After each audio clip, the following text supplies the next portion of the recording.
Manuel Alfaro, de Córdoba, gracias,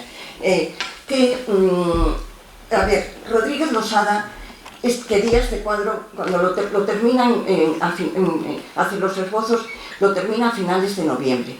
Quería regalárselo al general Serrano. Rodríguez Losada tenía una gran admiración por el general Serrano.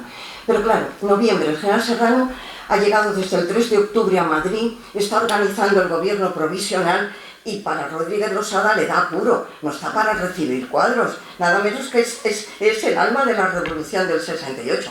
Y dice siempre una y otra vez, este cuadro es para el general Serrano, este cuadro es para el general Serrano, pero no lo escribió. Y como no lo escribió, a su muerte sus hijos lo vendieron. Fue pasando de manos en manos y cuando este señor se lo encuentra y lo compra, lo dona a la Academia de la Historia. Y les voy a decir lo que dice exactamente en las palabras exactas del catedrático del Instituto de Córdoba, por qué lo dona a la Academia de la Historia. Dice: lo dono a la Real Academia de la Historia porque representa un asunto histórico de nacional trascendencia y por ser, según se cree, el único existente en España tomado desde el campo de la acción, como expresa su autor, Rodríguez Losada, al dorso del cuadro. La verdad es curiosísimo. Rodríguez Losada tenía la costumbre, en todos sus cuadros, por la parte de atrás, hacía un pequeño resumen de lo que había pintado. Miren, yo este cuadro, como he trabajado desde 1975 en la Academia de la Historia, he pasado muchas horas delante de este cuadro. Cuando lo restauraron, les dije, avisadme porque yo quiero verlo de detrás. Efectivamente, en unas líneas aparece descrito la batalla de Alcolea muy brevemente. Luego ya se tapizó y esto quiere decir, pues mucho. La pena es que el cuadro que Rodríguez Losada quería que fuera para el Duque de la Torre, pues hoy está en la Academia de la Historia, pero está en muy buen sitio, la verdad. Pero el deseo de Rodríguez Losada, que lo sepan, lo que pasa es que no lo escribió. Él era un hombre, tenía 5 hijos, era un pintor, tenía que pintar muy deprisa, vendía poco y ganaba muy poco, y por lo tanto, y los hijos pues decidieron venderlo, por eso, pero bueno, está en la Academia de la Historia y es uno de los cuadros más importantes de historia del siglo XIX, es un hecho concreto, Bueno, pues vamos a seguir.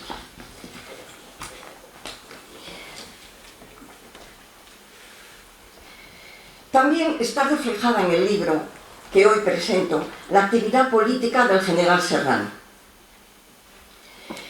Como político, su protagonismo comenzó en 1843 con tan solo 33 años, siendo ministro universal, lo que hoy sería presidente del gobierno. Después será elegido presidente del gobierno provisional en octubre, no elucubrar. Bueno, este cuadro fue expuesto en esa exposición. Un particular se enamoró del cuadro y María Gallangos, que era la mujer de Leopoldo, había ya muerto él, y se vio, este señor insistió tanto que finalmente ella vendió el cuadro. Por eso no ha pasado a la familia y está en el Museo del Prado. Luego los amigos del Museo del Prado lo compraron a un particular que se encontraba en los momentos de apuro económico y fue la primera donación de los amigos del Museo del Prado al Prado, que es donde se puede ver. Es un cuadro bellísimo. Bueno, seguimos. Aunque nacido en la isla de León, hoy San Fernando, Cádiz, por estar allí destinado su padre durante la Guerra de la Independencia, la vida de Serrano estuvo muy ligada a la villa de Arjona y sus pueblos vecinos, Arjonilla, Lopera y Escañuela, en la provincia de Jaén, por 2 motivos. En primer lugar, porque de Arjona procedía la familia de su padre, ilustre familia andaluza, cuyos antecedentes se remontan al siglo XIII. En segundo lugar, porque a pesar de los altos cargos militares y políticos que desempeñó, el general Serrano era un hombre sencillo, amante de la agricultura y de la labranza, y en Arjona, en su cortijo de la torre, hallaba la paz y el sosiego que le hacían olvidar las múltiples preocupaciones de los altos cargos que desempeñó. Así lo asegura el periódico El Liberal del 27 de noviembre de 1885. En ninguna parte era más feliz que en su Andalucía, dirigiendo las faenas agrícolas y pasando las veladas con los campesinos que le adoraban. El cariño que Serrano sintió por Andalucía lo demostró desde muy joven. En julio de 1839 fue elegido diputado por primera vez por la provincia de Málaga. Tenía 29 años. 3 años después, en noviembre de 1842, es elegido diputado por Málaga, otra vez, y por primera vez por Jaén. El general Serrano fue un arjonero de corazón y de adopción, como antes comentábamos. De corazón porque amaba a esta tierra, así, amaba a esta tierra. De adopción porque el rey Alfonso XIII, en 1909, le concedió el título, a título póstumo el nombramiento de hijo adoptivo. Y ahora que estoy hablando de lo que quería el general Serrano a Arjona, me van a permitir ustedes que salga al paso de un comentario que escuché en Arjona desde la primera vez que vine, y es la 5ª vez que vengo. Escuché incluso, hace unos días lo he leído, en una cosa que hay publicada en internet, que el general Serrano enfrió sus relaciones con Arjona porque en las elecciones de 1872 no le votaron. Vamos a ver. Primero, dice, en las elecciones de septiembre de 1872. No, fueron el 25 de agosto de 1872. Primero. Segundo, el general Serrano entonces militaba en el Partido Constitucional y no se presentó a esas elecciones porque llamó al retraimiento al grupo de sus amigos, a los que militaban en el mismo partido, porque el rey Amadeo de Saboya se había echado peligrosamente en brazos de los radicales, que entonces la cabeza visible era Ruiz Zorrilla. El general Serrano llama al retraimiento, no se presenta a las elecciones. Entonces, ¿cómo se puede decir que el general Serrano enfrió sus relaciones con los arjonenses si no tuvieron por qué votarle, si no se presentó a las elecciones? A ver, la historia es una ciencia y la historia hay que investigarla. A mí me gustaría que eso, donde está escrito, se quitara y que de ahora en adelante ustedes lo sepan. El general Serrano nunca enfrió, todo lo contrario. Miren, 4 meses antes de morir, el general Serrano, que está en Villarrich con su esposa, divirtiéndose muchísimo, porque aquello le gustaba mucho a la pobre señora, el general Serrano le dice a Juan Iglesias, que era la persona que le llevaba aquí sus fincas, ven a buscarme porque yo quiero irme a Arjona. Y llega a Arjona, está casi ciego, tiene ya unos problemas porque tiene un problema de corazón grave, y el general Serrano se quiere quedar aquí oyendo los pájaros, oliendo a la naturaleza. Y el general Serrano muere 4 meses después. De modo que yo les ruego que si alguna vez alguien les dice que el general Serrano enfrió sus relaciones con Arjona porque no le votaron en unas elecciones, aunque igual les dicen que en 1872, oye, perdona, te has equivocado. La historia hay que investigarla y hay que decir la verdad. Bueno, perdónenme, pero tenía muchas ganas de decirlo.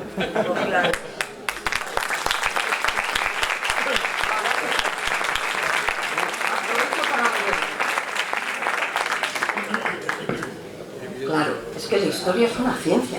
La historia no son cosas que se dicen. La historia hay que investigarla. Yo llevo 49 años investigando al general Serrano y no me he cansado, que voy a seguir también, porque hay cosas, hay flecos. Bueno, aquí tienen ustedes una imagen muy conocida. Para algunos de ustedes, muchísimo. Es el actual cortijo de la Torre. Miren, cuando la primera vez la familia Bueno, muy amablemente, me dejó fotografiar, hacer estas fotografías, y yo desde aquí, con mi familia, miré lo que había al otro lado de estas tapias me quedé sobrecogida. Un mar inmenso de olivos, una maravilla. No me extraña que el general Serrano aquí encontrara tranquilidad y paciencia, y se solazara, porque yo estuve hora y media en el Cortijo de la Torre, pero me llevé todas las pilas cargadas a Madrid, no les quepa la menor duda. Bueno, el duque de la Torre, cuando muere, le deja el testamento del general Serrano, que son 80 páginas, deja a todos sus hijos por igual para que no hubiera problemas entre los hermanos y les pide que siempre estén muy unidos. Pero, como es lógico, el ducado de la Torre iba a Francisco, segundo duque de la Torre, y el Cortijo y la Almazara iban también para él. Francisco no era el militar brillante que era su padre. Francisco era comandante de caballería. Se dedicaba, aparte de militar, a la cría de caballos. El general Serrano tenía una magnífica, tenía yeguas, tenía caballos magníficos y se reproducían en la casita del duque, que era una finca que tenía en la granja de San Ildefonso. A Francisco venir desde la granja hasta Arjona le resultaba, francamente, pues no. Y como además no era muy como su padre, escuchar los pájaros, hablar con los agricultores, coger un caballo y darse una vuelta y ir a comer migas a Arjonilla y a Lopera con los campesinos, Francisco era muy distinto, lo vende. Y lo vende al marqués de Albaida, el Cortijo y la Almazara en 1888. Y a partir de ahí ya pasa la historia a la familia Bueno. ¿De acuerdo? Bueno, vamos a ver. Ya nos queda poquito, pero es que con el incidente de la pantalla yo lo siento, pero me quedan cosas por decir importantes y las voy a decir, ¿vale? Si me dais permiso. Bueno, vamos a ver. Respecto a las cualidades personales del general Serrano, podemos destacar su exquisita educación, su buen humor y su jovialidad. Cuando se les comparaba, la duquesa tenía 21 años menos que él, pero parecía mayor. Ella era seria, adusta, él era simpatía, todo buen humor. Podemos destacar su exquisita educación, buen humor y jovialidad. El mejor retrato suyo nos lo hace el genial Benito Pérez Galdós. Dice, de lo más vivo y simpático que se pudiera imaginar, de mediana estatura, rostro agraciadísimo y sonriente. Tenía Serrano, capitán general de Madrid, lo que en Andalucía llaman ángel. Eso ustedes lo saben muy bien. Más que a su guapeza, debía los éxitos a su afabilidad, ciertamente compatible en el caso suyo con el valor militar temerario, en ocasiones heroico. Como puntualizo en el libro, también le dedico un capítulo, en numerosas ocasiones los adversarios políticos de Serrano le tacharon de ambicioso. Tal afirmación no es correcta. El general Serrano supeditó en muchas ocasiones su propio interés personal, por lo que entendía interés esencial del país. Una de las ocasiones más significativas fue su aceptación en 1859 del nombramiento de capitán general gobernador de la isla de Cuba. Aunque satisfecho con este nombramiento, Serrano, militar ante todo y de valor probado, hubiese preferido partir hacia Marruecos, que estaba en guerra con España desde 1859, y de no haber tenido que embarcarse para Cuba, le habría correspondido el mando de un cuerpo de ejército. Al día siguiente de zarpar para Cuba, el periódico La Época, del 1 de noviembre de 1859, dice: al llegar este número a manos de nuestros lectores, habrá salido en dirección a la isla de Cuba el distinguido y simpático general Serrano, que conociendo como conocemos su carácter y sus sentimientos, haría con más gusto en estas circunstancias rumbo a África que hacia América. Hacemos votos al cielo porque tengo un feliz viaje y un mando allí tan venturoso como prometen desde luego sus singulares prendas. Finalmente van a encontrar en el capítulo 20, titulado a modo de epílogo, primero, los últimos años de la vida del general Serrano, los sufrimientos causados por el desgraciado matrimonio de su hijo, Francisco, con Mercedes Martínez de Campos, que provocaron su enfermedad y adelantaron su muerte el 26 de noviembre de 1886. En el inventario Duque de la Torre de la Academia de la Historia hay unas cartas que hacen saltar las lágrimas, porque Francisco no solamente a su padre le causó unos terribles problemas con su matrimonio, sino que le pedía la herencia por adelantado. El general Serrano le dice: cuando yo fallezca tendrás lo mismo que tus hermanos. Al final no fue así, porque heredó el ducado de la Torre, el cortijo de la Torre y la almazara, y luego ya se repartió en todos los demás. De modo que realmente los últimos años del general Serrano lo marcaron lo que les acabo de decir. Segundo, su legado, que podemos resumir en su amor a España, su dedicación al ejército durante toda su carrera militar y su afán por mejorarlo y modernizarlo desde que fue director general de artillería. Su capacidad de diálogo, de consenso, de saber escuchar y de ser mediador permanente de conciliación entre las tendencias de los partidos liberales. Si alguno de ustedes me pregunta ahora mismo, defina al general Serrano con una palabra, yo les diré conciliación. El general Serrano no pegaba puñetazos en la mesa. No. Siéntese usted ahí, vamos a hablar. Y una vez que hablemos, vemos lo que realmente interesa a la patria. Luego ya seguimos. Y tercero, he querido exponer la situación política de España a la muerte del general Serrano. No podemos olvidar que Serrano murió solamente unas horas después del rey Alfonso XII, teniendo que hacerse cargo de la regencia su viuda, doña María Cristina de Austria, embarazada de 3 meses y madre de 2 infantas, María de las Mercedes y María Teresa, niñas de 5 y 3 años. Muchas gracias.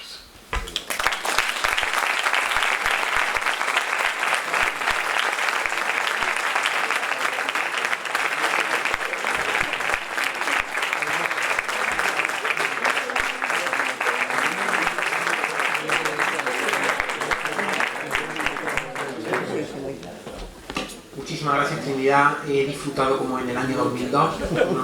Una maravilla. ¿Hay alguna pregunta, alguna observación? ¿Alguien quiera preguntar algo? ¿No? Ha quedado todo clarísimo, ¿no? Muy bien. Yo estoy dispuesta a contestarles a todo lo que ustedes me pregunten. Ha aclarado una polémica que había en Arjona durante mucho tiempo. A mí me dolió. La primera vez que vine fue... Bueno, termino esto. La primera vez que vine fue en 1988. Y la verdad es que ya me quedé y dije, en cuanto que pueda lo digo. El año pasado, hace 5 años, cuando la duquesa, no era momento, pero hoy sí, hoy me he querido quedar con las ganas. A todo el que les diga a ustedes que se enfrió su relación porque no le votaron, ¿le votaron dónde? ¿Por qué? Pero a eso se añade en Arjona que, como no le votamos, por eso no tenemos tren. Para nada, porque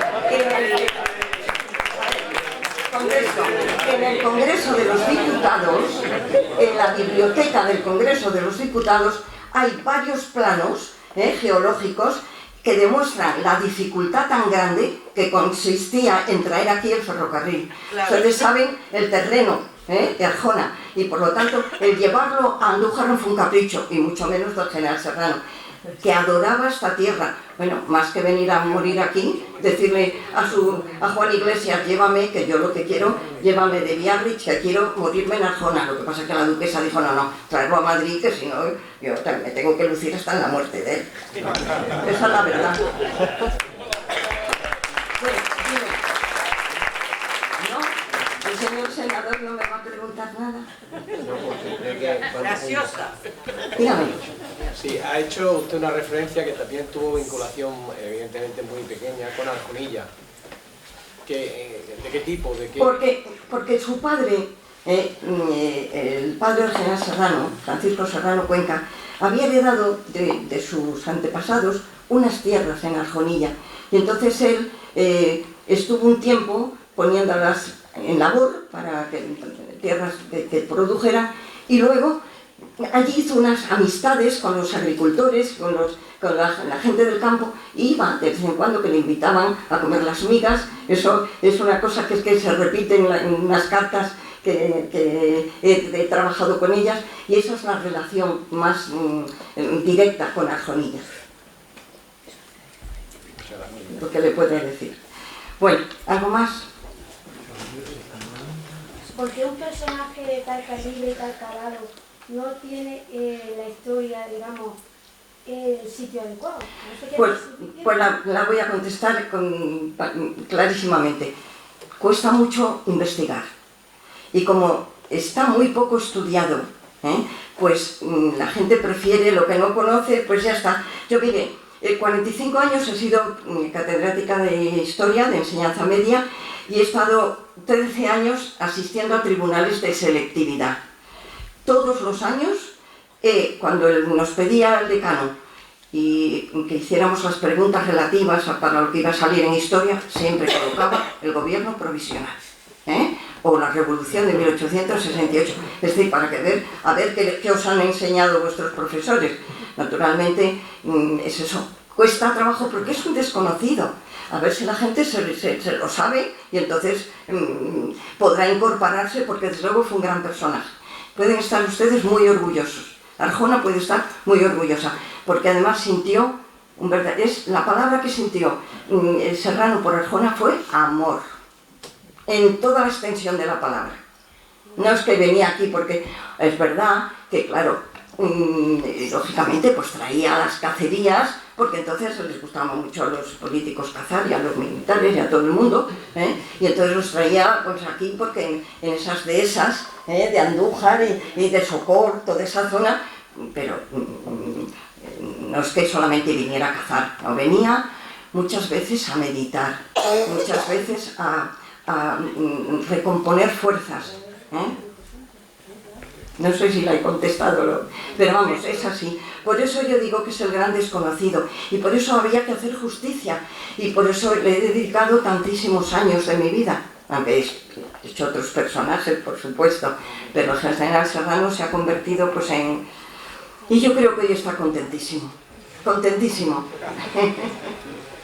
Trinidad, en la segunda planta del Palacio del Senado hay una galería de los retratos de los presidentes del Senado, y evidentemente está el general Serrano. Yo pensaba que era un retrato original, podríamos llamarlo así, pero en realidad es una copia de medio cuerpo del retrato del general Serrano del Museo del Prado. Y además es una copia malísima, es una copia muy mala, porque lo hizo un aficionado. Fíjate si es mala. No, la copia es malísima, porque este señor que fue durante un tiempo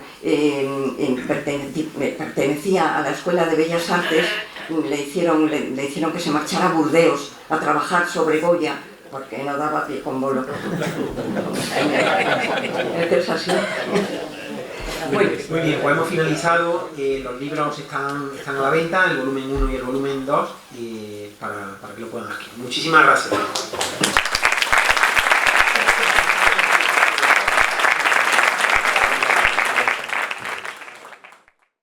Sobre el general Serrano, usted lleva 50 años casi ya trabajando, investigando, 49. ¿Está todo visto, investigado sobre el general? Salvo que existiera fuera de España alguna documentación especial, yo he manejado todos los archivos, con lo que creo que está muy completo. Esta segunda edición del libro está muy completada. Su cátedra está claro sobre el general Serrano. ¿Le parece bien que haga una invitación a los jóvenes para ver si en su estudio, en su trabajo, en su cátedra es una continuación a lo que usted ha emprendido del general Serrano?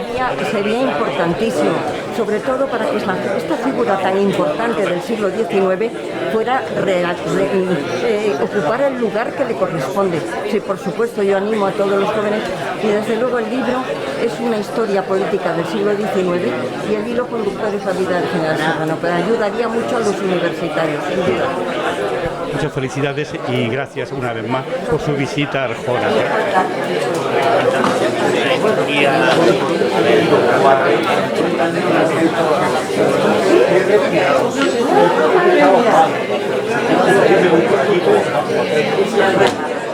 Yo me quedé cuando lo vi.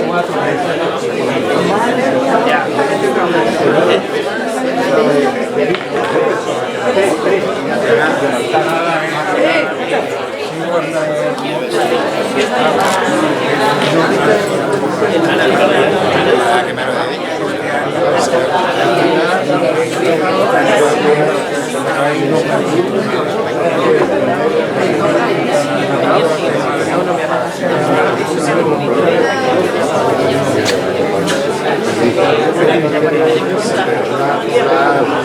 la conjuga de esta azul, con la pasta azul. Va a ser volumen